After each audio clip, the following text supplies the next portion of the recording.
kita mau bergabung sama beberapa daerah di Indonesia hari ini. Kita mau ke Sumatera Utara, ke Jawa Timur, ke Jawa Tengah. Yes. Kita akan gabung sama mereka semua. Siapa yang pertama kali akan kita sapa? Nizar Ana. Oke, semuanya. Oke, ada Nizar Aldi dari Detik Sumut. Selamat sore Nizar, ada Mbak Mira Detik Jatim, Mbak Mira selamat sore, dan juga Mas Afsal Detik Jateng. Tepuk tangan dulu buat mereka bertiga. Luar biasa sekali. Seperti mic saya ya, loyo. Melehoy dia itu ya. Oke, kita mungkin boleh sapa satu-satu dulu kali ya, dari Mas Nizar dulu. Udah tadi. Enggak, maksudnya laporannya. Laporan. Beliau dulu. Oh iya, gitu. silakan.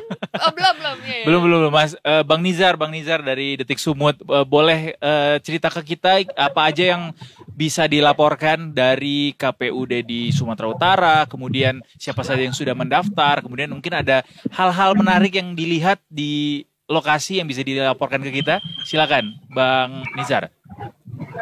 Baik, terima kasih Mas dan Mbak yang di studio. Pendaftaran di KPU Sumatera Utara sendiri ini memasuki hari kedua. Nah, di hari kedua ini pasangan Bobi Nasution sama Surya mendaftar ke KPU Sumatera Utara sebagai calon gubernur dan wakil gubernur Sumatera Utara. Pasangan ini menjadi pendaftar yang pertama untuk Pilgub Sumatera Utara sendiri. Bobi Nasution sama Surya berangkat dari rumah pemenangan sekitar pukul 14.00 menuju ke kantor KPU Sumut. Dari rumah pemenangan, Bobi Surya naik sepeda motor listrik dengan membonceng pasangan masing-masing. Bobi Nasution membonceng Kahiyang Ayu dan Surya membonceng Titi Sugiarti yang merupakan istri masing-masing. Selain itu, ketua-ketua partai pengusung yang sebanyak 10 partai pengusung, Bobi Surya juga ikut dalam konvoi mengantarkan Bobi Surya ke kantor KPU Sumut untuk mendaftar. Setelah tadi ada sekitar 1,5 jam di dalam verifikasi berkas pencalonan dan pengusungan, maka KPU Sumatera Utara tadi menyatakan jika berkas Bobi Surya sudah memenuhi dan diterima oleh KPU Sumatera Utara. KPU juga memberikan tanda terima pendaftaran dan juga surat untuk pemeriksaan kesehatan di rumah sakit yang sudah ditentukan oleh KPU Sumatera Utara. Mungkin itu sih gambaran singkat dari KPU Sumatera Utara hari ini. Bang Nizar, tadi kan ada cuplikan atau potongan video dari Bobi Nasution yang memberikan statement begitu ya. Mungkin ini ada tadi sedikit preskon gitu setelah pendaftaran. Apa aja statement yang bisa di-highlight dari Bobi Nasution hari ini? Pernyataan Bobi sendiri di dalam setelah mendaftar tadi saat konferensi sendiri, yang pertama dia menyatakan bahwa berkasnya sudah diterima. Terus juga kenapa lama, ada 2 orang pengurus partai politik yang tidak bisa hadir dalam pendaftaran hari ini, sehingga KPU harus memverifikasi melalui telepon atau video call untuk mengkonfirmasi terkait dengan berkas tersebut. Baik. Bobi juga tadi sempat di rumah pemenangan sebelum ke kantor KPU mengungkapkan beberapa janji politiknya di hadapan para pendukung. Baik, Bang Nizar Aldi Nasution. Punya marga nggak sih Bang Nizar? Ya betul Mas, Nasution juga. Oh, Nasution juga, bener kan gue? Tuh, mantap. Ternyata yang laporin adalah saudaranya sendiri ya, saudaranya Bang Bobi. Enggak dong, masa mentang-mentang Nasution harus saudaraan?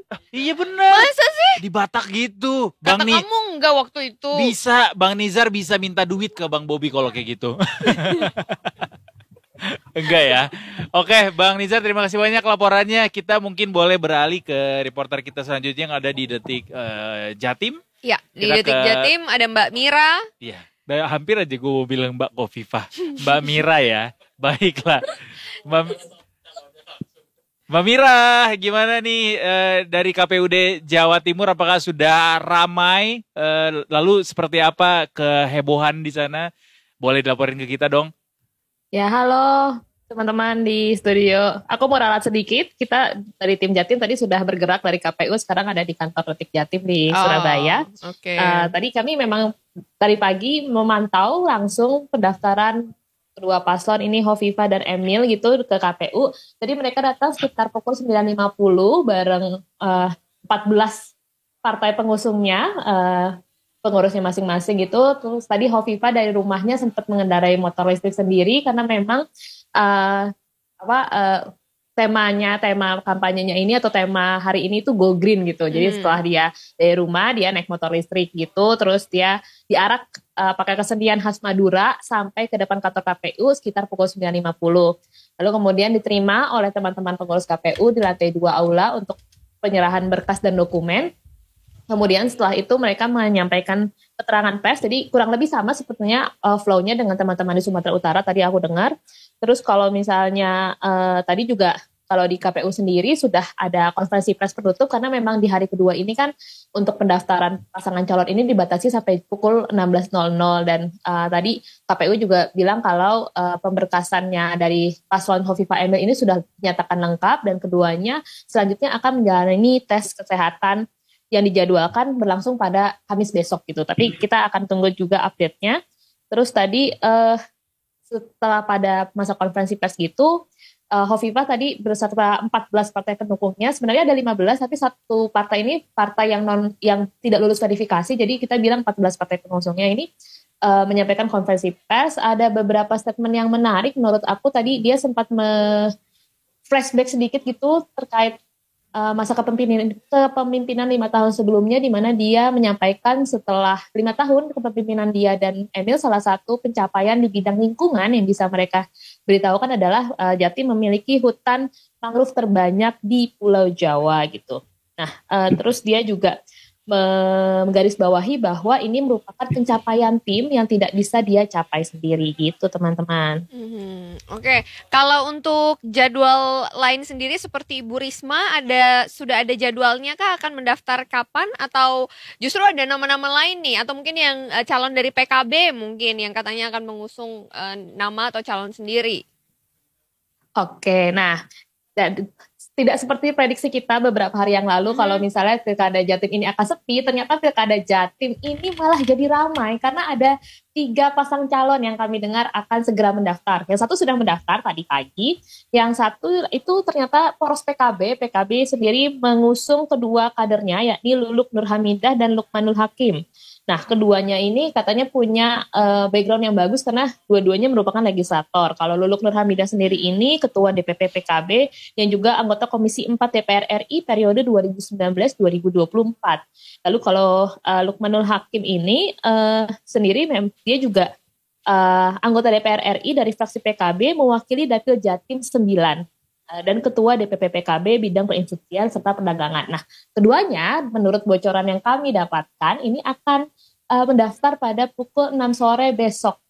Nah, sedangkan kalau dari PDIP sendiri ini mengusung nama Risma berpasangan dengan Sutiaji yang merupakan mantan wali kota Malang periode 2018-2023. Nah, tapi kami belum mendapat konfirmasi atau mendapat bocoran kapan keduanya akan mendaftar gitu, teman-teman. Baik, terima kasih banyak laporannya untuk Mbak Mira yang curang karena melaporkannya dari kantor ya. Sementara teman-teman yang lain masih di KPUD, tapi nggak apa-apa karena laporannya bagus. Ya, thank you Mbak Mira. Sekarang kita akan menuju ke Mas Afsal, Detik Jateng. Mas Afsal, selamat sore. Selamat sore Edo dan Mai. Oke, Mas Afsal, hari ini adakah update-update terbaru dari KPUD Jateng? Ya, hari ini di hari kedua proses pendaftaran calon gubernur dan wakil gubernur, ada satu calon yang mendaftar lagi yakni pasangan Ahmad Lutfi dan Taci Yasin Maimun.